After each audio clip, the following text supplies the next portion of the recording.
तर रामराम मंडळी, या तुमच्या भावाच्या मागं लय कामं आहे, पण तुमचा भाऊ 2 बोटं करून स्माईल करत आहे. मग काय आलो कापसाच्या वावरात आणि या कापसाला टाकायचा होता खत. बघा आपल्याला मग काच खतोडा काढून घ्यावा म्हणलं आणि खतोडं कालता कालता माझ्या दिमागात एक नवीनच खेळ आला.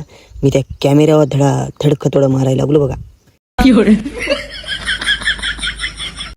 तर इथं फायनली आपला खत कालीन झालेला आहे. तुम्ही खताचा लूक बघू शकता आणि माझ्या थोबाडाचा पण लूक बघून घ्या.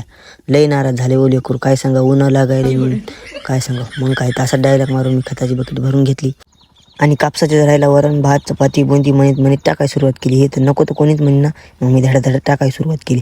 मग का थोड्याच वेळानंतर आपला जी खत काली टाका ती संपून गेला. दुसरा खत काढून आपण पुन्हा सुरुवात केली. तर आता आपल्या मागं काम होतं खत बुजवण्याचं, टाकायचं नव्हतं.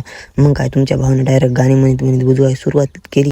तर थोड्याच वेळानंतर आपला खत पण बुजवून झाला होता. तर तुम्ही फायनली लुक बघू शकता. मग काय वावर आहे तर पावर आहे डायलॉग मारला आणि तिथून निघालो. तर मित्रांनो, गरीब माणसं आहे तेवढं फॉलो तर करून घ्या राव आता.